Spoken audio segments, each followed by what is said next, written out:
Hey guys, I want to tell you about a bad idea that I had, and I want to encourage you to have bad ideas as well. So, you guys know I preach a lot about experimenting when you have an idea, whether it is with Bionicle, Technic, Lego pieces, etc.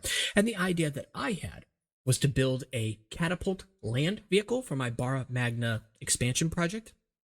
And this vehicle was going to fill the medium-sized role, somewhere around 300 to 400 pieces. It's still going to exist, but I wanted to get a little too ambitious. So the idea is I am going to make a vehicle that can be driven that has this as a catapult, a two-sided cocoon flower, right? I intend on using this flower throughout this wave, so why not use a part of one for this scrappy vehicle? And the idea is that this is going to take the inspiration from, let's say, the Offner Dragon versus Double Catapult set all the way from back in, I believe, 2006 Lego Vikings. It's a really interesting set with some pretty cool functions, and one of the functions for the set is a pair of catapults on a large trebuchet that can essentially launch one right after the other, right? And that's really cool. I love the fact that this can fit not just one, but multiple Thornax in here with ease. And so it essentially becomes this multi-shot hail burst of bouncing, rubber spiky fruits, right? That's so cool. And it leans heavily into that scrappy feeling I wanted to go with. But where I got ambitious was the second function. So the idea was that this vehicle was not only going to have catapults, but was going to have these hammers that fall down as the vehicle drives. This is not a new concept. In fact, there is another Lego set, I believe, called Magnor's, yeah. Magnor's Lava Crusher, something along those lines. It's from Nexonites, I believe, and the interesting thing is it has these hammers that slam into the ground roughly as it drives along. A very simple premise, some simple function, and the idea that I had as I let this sort of develop, marinate, if you will, was to, instead of creating hammers, create this. This little device right here is capable of easily picking up Thornax and easily dropping them, and that is gone forever. So it can pick them up with ease. It's a really nice and simple design, just using a rubber lift arm inside of here and a Borak tooth. And the idea was that as this came up, maybe that Borak tooth would collide with something, drop the spike ball into some kind of funnel that would funnel it down into the catapult. Cool idea in concept. The problem: how do you synchronize this with these laying on the floor at random?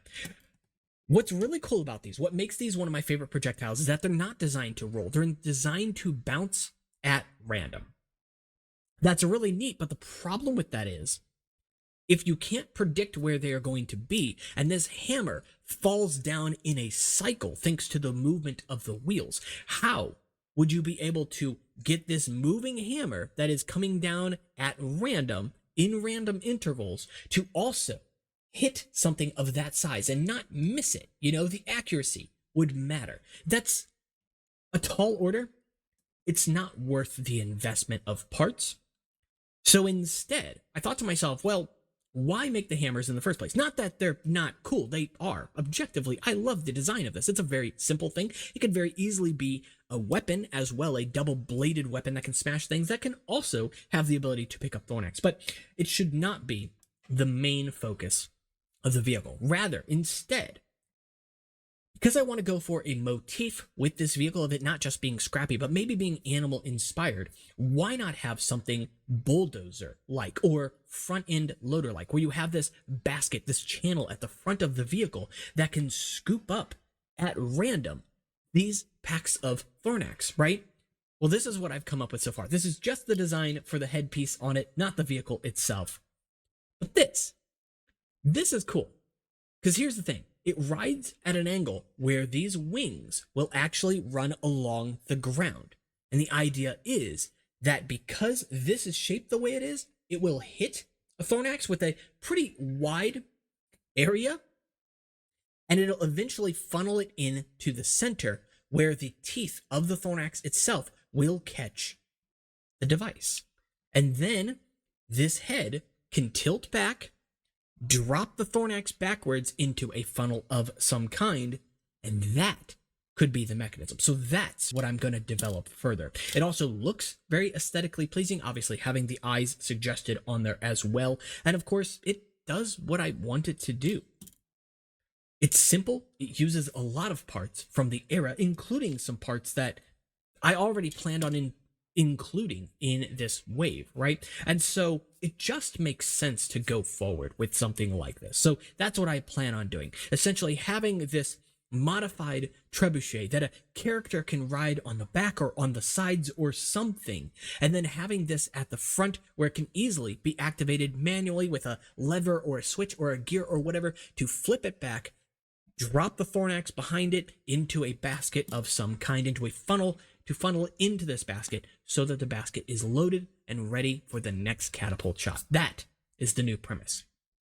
It's much simpler. It's easier to predict, and since you are in control of each of the actions rather than having them tied to the vehicle's movement, it just makes more sense. So as cool as it would have been to have smashing hammers, and again, they can still be on there as a side weapon, realize that although you might have a fun idea in concept, the practicality of that idea may not come to fruition. And that's okay. Because what did I learn from it? Well, I have a really cool little grabber here, right? It easily grabs onto whatever you want. It picks it up with relative ease as well, and it drops it with relative ease.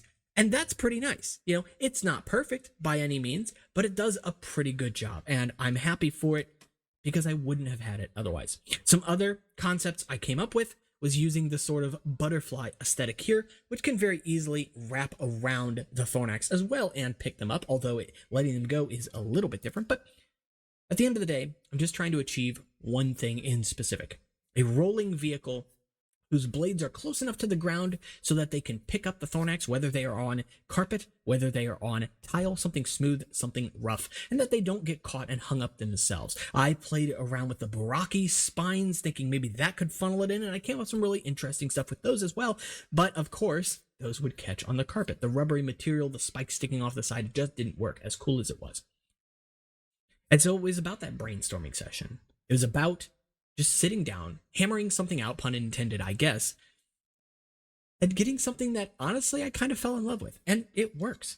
Very few pieces, not too much going on here. It's simple in design, simple to understand. You could have two of these next to each other, and then suddenly you have a double-headed monster of some kind, right? Or again, a vehicle with that motif instead, and it can pivot around this connection here, or something else can be used. There are plenty of axle holes still ready to be used on this design. So that is pretty much it for this one, guys. If you did enjoy this, if you are enjoying these sort of brainstorming sessions, then let me know, and let me know your thoughts in the comments. What would you do in this scenario if you had to design something that could pick up these Thornax, these little bouncy balls, if you will, easily, and do so with consistency while also feeding them into a system? That's a tall order. So just let me know in the comments. Let's continue this conversation. And if you want to move from the comments to Discord, well, you can find my Discord link, Instagram link, and Patreon link if you want to support the channel and get some perks in the description below. And of course, make sure you are subscribed. It really helps the channel out.